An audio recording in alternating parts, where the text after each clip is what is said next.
नमस्कार दोस्तों। आज का डिक्टेशन लिखेंगे जिसकी गति होगी लगभग 80 शब्द प्रति मिनट। डिक्टेशन स्टार्ट होगी 5 सेकंड बाद। स्टार्ट।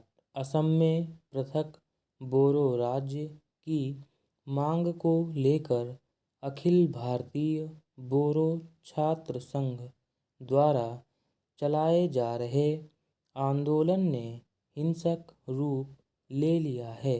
लोग इन उपद्रवग्रस्त क्षेत्रों से निरापद स्थानों में शरण लेने के लिए भाग रहे हैं।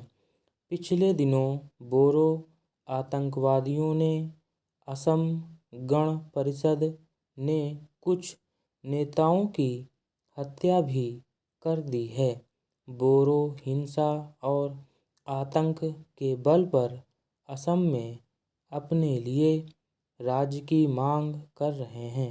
विभिन्न राज्यों में पृथकतावादी ताकतें सर उठा रही हैं और वे अपनी मांगों की पूर्ति के लिए हिंसा का सहारा लेने लगे हैं।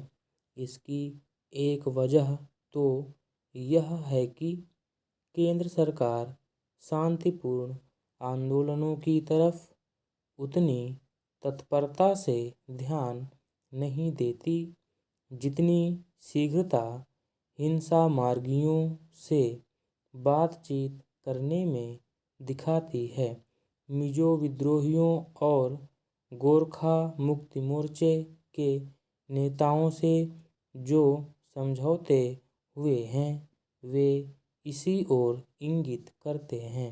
केंद्रीय सरकार ने मिजो विद्रोहियों और गोरखा मुक्ति मोर्चे के नेताओं से समझौता करके मिजोरम और पश्चिम बंगाल में शांति स्थापना में अवश्य योगदान किया है, किंतु अन्य राज्यों में अलगाववादियों के आंदोलनों को इससे बल भी मिला है और वे यह समझने लगे हैं कि हिंसा का रास्ता अपनाकर वे सरकार को झुका सकते हैं।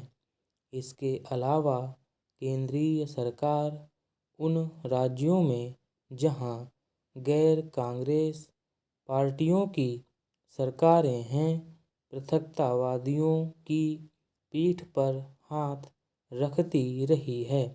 पश्चिम बंगाल में गोरखा मुक्ति मोर्चे के प्रति प्रधानमंत्री ने जो रवैया अपनाया था उसकी वजह से वह आंदोलन उग्र होता चला गया और अंततः उसने हिंसक रूप धारण कर लिया।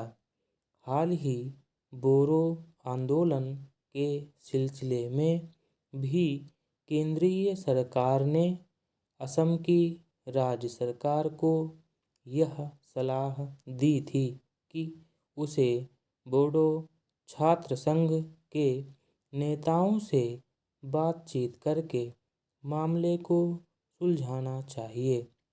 जहां तक कानून और व्यवस्था का सवाल है उस पर नियंत्रण रखना निश्चित रूप से राज्य सरकार की जिम्मेदारी है, लेकिन जहां तक बोरो छात्रों की मांगों का सवाल है उन पर निर्णय लेना केंद्रीय सरकार की जिम्मेदारी है।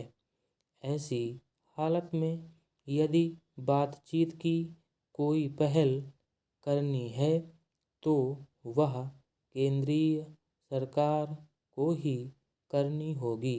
बोरो छात्रों की मांगों पर कोई बातचीत भी तभी शुरू हो सकती है जब हिंसा को समाप्त करके वार्ता के अनुकूल वातावरण बनाया जाए।